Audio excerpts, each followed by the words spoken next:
श्री स्वामी समर्थ. अवधूत चिंतन श्री गुरुदेव दत्त. केली गुरुची खडतर सेवा, मिळविला सिद्धीचा अपूर्व मेवा. आपण जीवनात यशोमंदिर कुणामुळे बांधू शकतो हे तुम्हाला माहिती आहे काय? नाही ना? मग ऐका. हे मंदिर आपण आपल्या गुरुमुळे बांधू शकतो. पण आपले यशाचे मंदिर तयार होण्यासाठी आपली गुरुवर गाढ निष्ठा व भक्ती असावी लागते. अशाच एका थोर शिष्याची कथा मी तुम्हाला सांगणार आहे. त्या शिष्याचे नाव होते दीपक.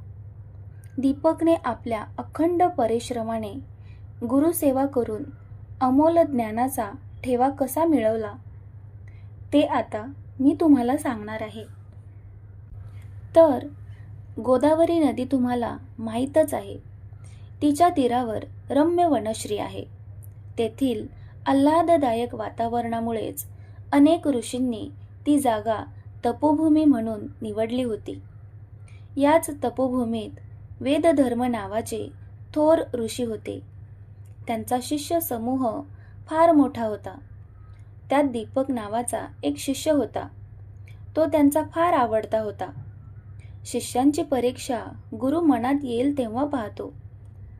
त्याप्रमाणे ऋषी शिष्यांना म्हणाले की मी माझ्या जीवनात अनेक पापे केली, पण त्यातली बरीच अशी तपामुळे नाहीशी झाली आहेत. जी उरली आहेत ती मी काशीला जाऊन भोगण्याचे ठरवले आहे. त्या पापांमुळे काशीला गेल्यावर मला असाध्य रोग होईल. त्या स्थितीत माझी सेवा करण्यास कोण तयार आहे? यावर प्रत्येक शिष्याने त्यातून आपले अंग काढून घेतले.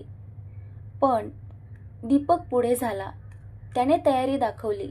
सेवा करताना वाटेल ते भोगण्याची तयारी होती त्याची. असे त्याचे फार मोठे धैर्य पाहून ऋषींना आश्चर्य वाटले व आनंदही झाला. काशीला दोघे जण आले. तेथे आल्यावर वेदधर्म महारोगाने पिडले. माणूस दुखण्यामुळे चिडचिडा होतो. तशात हा रोग इतका भयंकर होता की विचारू नका.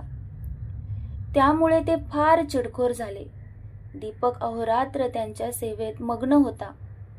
डोळ्यांपुढे एकच ध्येय होते, ते म्हणजे गुरुची सेवा.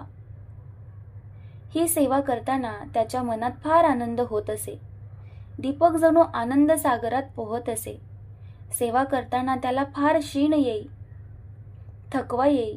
तशात वेदधर्म त्याची परीक्षा पाहत होते. त्यांनी त्याला फार त्रास दिला, पण दीपक डगमगला नाही.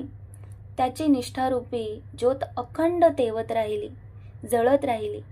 काशीला असून सुद्धा त्याने विश्वेश्वराचे दर्शन घेतले नाही. सेवा हे व्रत महाकठीण असते.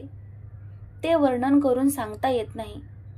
मग दीपक सारख्या थोर शिष्याने केलेल्या सेवेचे वर्णन मी करणे कसे काय शक्य आहे? त्याची भक्ती पाहून शंकर प्रसन्न झाले. पण दीपकाने आपल्या गुरुची इच्छा नसल्यामुळे त्यांच्याकडून वर मागितला नाही. शेवटी शंकर विष्णूकडे गेले व त्यांनी विष्णूजवळ दीपकची स्तुती केली. ती ऐकून विष्णू त्या ठिकाणी आले. त्यांना शंकरांनी सांगितल्यापेक्षा जास्त भक्ती दिसली. विष्णू फार खुश झाले होते. ते प्रसन्न झाले व दीपकला म्हणाले, वर माग. म्हणून दीपकला विनवू लागले.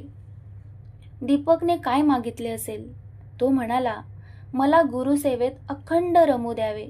गुरूंचे अंतर्मन मला कळावे.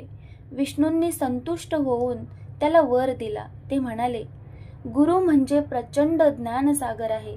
तू त्यातले 2 थेंब जर प्यालास तर तुला ज्ञान प्राप्त होईल. हा वर दीपकाने गुरूंना सांगितला.